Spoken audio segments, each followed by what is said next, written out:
अभी ऑपरेशन सिंदूर होता है, डोनाल्ड ट्रंप का फोन आता है, नरेंद्र मोदी जो कहते हैं मेरी 56 इंच की छाती है, घबरा जाते हैं, डर जाते हैं। डोनाल्ड ट्रंप कहता है ये देखो सिंदूर बंद करो, और 2 दिन के अंदर नरेंद्र मोदी ने सिंदूर ऑपरेशन बंद कर दिया। पाकिस्तान एक मुल्क जो चारों तरफ मुसीबतों से घिरा हुआ है, आर्थिक मोर्चे पर थका हुआ, हारा हुआ, टूट चुका एक देश, राजनीतिक मोर्चे पर तिनके की तरफ बिखरा हुआ एक देश, और कूटनीतिक मोर्चे पर पूरी तरीके से पिटा हुआ एक मुल्क। भारत आतंकियों को घर में घुसकर मारेगा।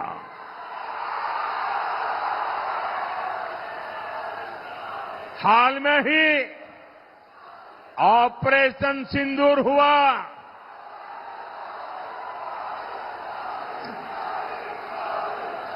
हमने फिर से अपनी गारंटी पूरी करके दिखाई कि नहीं दिखाई? हमारी सेना ने जो कमाल किया उस पर आपको गर्व है कि नहीं है? ऑपरेशन सिंदूर से आपका माथा ऊंचा हुआ कि नहीं? ऑपरेशन सिंदूर से आपका सीना चौड़ा हुआ कि नहीं? साथियों, आपको इतना गर्व हुआ, आपका माथा ऊंचा हुआ, लेकिन देश की सेना की इतनी बड़ी सफलता के बाद भी कांग्रेस आरजेडी को ये बिल्कुल पसंद नहीं आया। अरे साथियों, हालत तो देखो। धमाके पाकिस्तान में हो रहे थे, धमाके पाकिस्तान में हो रहे थे, और नींद कांग्रेस के शाही परिवार की उड़ी हुई थी। आज तक पाकिस्तान और कांग्रेस के नामदार दोनों ही ऑपरेशन सिंदूर के सदमे से बाहर नहीं निकल पाए। 56 इंच की छाती है, मगर सच्चाई यह है कि आदमी में कितना दम होता है वो छाती के साइज से नहीं पता लगता। कितनी बड़ी छाती है उसका कोई मतलब नहीं है। गांधी जी सुपर पावर से अंग्रेजों से लड़े, उनकी कोई इतनी बड़ी छाती नहीं थी। इतना सब कुछ झेलने के बाद भी क्या पाकिस्तान सुधर सकता है? इसका जवाब है नहीं, क्योंकि पाकिस्तान की आदत है नीचता की हदें पार करना। और वहीं भारत की पश्चिमी सीमांत पर तनाव चरम पर है। भारतीय सेनाओं की संयुक्त युद्धाभ्यास त्रिशूल शुरू हो गया है, और इसके साथ ही पड़ोसी पाकिस्तान में हड़कंप भी मच गया है। सर क्रिक के पास पाकिस्तानी नौसेना ने नया नेवल अलर्ट जारी किया है। इसके साथ ही पाकिस्तान में पल रहे आतंक के आका हाफिज सईद भी भारत के ऑपरेशन से हाफ रहा है। आपको दिखाते हैं रिपोर्ट।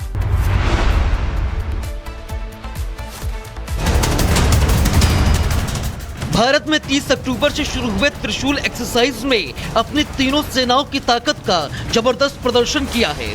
गुजरात के रण ऑफ कच्छ और सर क्रीक इलाके में 20,000 से ज्यादा सैनिक, टैंक, मिसाइल सिस्टम, फ्रिगेट्स और राइफल फाइटर जेट्स तैनात हैं। ये अभ्यास आक्रामक और रक्षात्मक ऑपरेशंस पर फोकस कर रहा है, जिसमें एम्फीबियस अटैक और मल्टी डोमेन वॉरफेयर शामिल है। इस बीच पाकिस्तान में खलबली मच गई है। त्रिशूल शुरू होते ही पाकिस्तानी नौसेना ने अरब सागर में नया नेवल नेविगेशन अलर्ट जारी कर दिया है। 2 से 5 नवंबर तक सर क्रीक के करीब लाइव फायरिंग और नौसैनिक ड्रिल्स होंगी। ये इलाका भारत के एक्सक्लूसिव इकोनॉमिक जोन्स के पास है, जहां दोनों देशों का दावा है। इतना ही नहीं, त्रिशूल से पाकिस्तान में आतंक के आका हाफिज सईद की भी हवा टाइट हो गई है। पाकिस्तान मिल्ली मुस्लिम लीग 2 नवंबर को लाहौर की मीनार पाकिस्तान पर होने वाले अपने वार्षिक कार्यकर्ता सम्मेलन को स्थगित कर दिया है। भारत का ये एक्सरसाइज रूटीन तैयारी है, लेकिन पाकिस्तान के back to back नोटम्स Hafiz Saeed के कार्यक्रम को स्थगित करने से ये साफ है कि पाकिस्तान में त्रिशूल को लेकर हाई अलर्ट जारी है। क्या पाकिस्तान में ये टेंशन और बढ़ेगी, ये तो आने वाला वक्त बताएगा। ऑपरेशन सिंदूर पर army chief general Upendra Dwivedi ने ऑपरेशन सिंदूर को लेकर बड़ा खुलासा किया है। उन्होंने कहा है कि ऑपरेशन सिंदूर के दौरान पीएम मोदी ने सेना को खुली छूट दी थी, कि इतिहास में पहली बार हुआ है। इसी ऑपरेशन सिंदूर के दौरान सेना में पाक सीमा के 100 किलोमीटर के अंदर घुसकर आतंकी ठिकानों को निस्तेनाबूद कर दिया। आपको दिखाते हैं रिपोर्ट।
आपके प्रधानमंत्री जी आपको खुली छूट दे रहे हैं, तो मतलब आप समझिए आपने जो भी कार्रवाई करना है, इतिहास में पहले कभी ऐसा नहीं हुआ है। भारत के इतिहास में क्या, विश्व के इतिहास में आज तक ऐसा नहीं हुआ। पीएम मोदी के खुली छूट के बाद ही सेना का मनोबल बढ़ा और महज 88 घंटों की लड़ाई में ही पाकिस्तान घुटनों पर आ गया। ऑपरेशन सिंदूर पर सेना प्रमुख के बयान ने न सिर्फ पाकिस्तान पर जीत बल्कि सेना की सफलता का राज भी खोल दिया है। भारत में ऑपरेशन सिंदूर पर सवालिया निशान खड़े करने वालों को भी एक कड़ा संदेश सेना प्रमुख ने दे दिया है। Bureau report, Republic Bharat. Operation Sindoor पर आर्मी चीफ जनरल उपेंद्र रात के वक्त जब आम लोग घरों में सो रहे थे, तब बॉर्डर पर गोलियों की आवाज गूंज उठी। पाकिस्तान ने बिना किसी उकसावे के फिर से अपनी पुरानी हरकत दोहरा दी और भारतीय पोस्ट पर फायरिंग कर दी।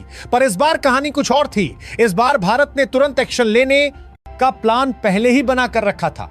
जैसे ही दुश्मन ने गोलियां चलाईं, वैसे ही हमारे जवान अलर्ट हो गए और कमांड सेंटर से आदेश आया कि अब बस चुपचाप सहने का जमाना खत्म, अब जो करेगा उसे वहीं पर जवाब मिलेगा। पहली सुबह के उजाले से पहले ही अपाचे हेलीकॉप्टर आसमान में उड़ चुके थे। उनकी आवाज ऐसी जैसे खुद गरजता हुआ आसमान जमीन से बातचीत कर रहा हो। जमीन पर T-90 टैंक्स लाइन बनाकर आगे बढ़ रहे थे और हमारी आर्टिलरी टीम फुल फोकस में थी। मतलब साफ कि जिस तरफ से गोलियां चली थी, अब वहां जवाब गोलियों से नहीं, ताकत से मिलने वाला था।